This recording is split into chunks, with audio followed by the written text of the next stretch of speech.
This test video number 2, examines why boulders avoid the zone of avoidance, we call it. The region on the trailing hemisphere of Phobos where we do not observe grooves. And the counterindication suggests that there should be grooves. If there's rolling boulders on the surface of Phobos, why would they roll on one part of Phobos and not another part of Phobos?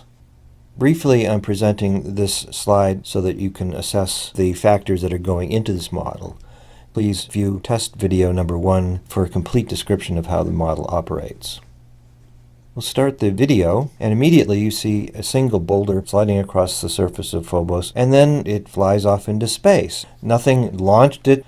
If we look at this in detail, we realize the boulder was rolling slightly downhill, but the predominant factor was that sudden change in elevation, and the boulder drifted into a suborbital flight.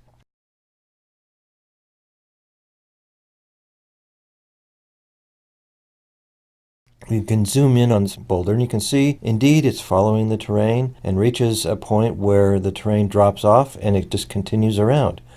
Following the laws of orbital mechanics, it drifts into suborbital flight before returning a half hemisphere later to the surface of Phobos.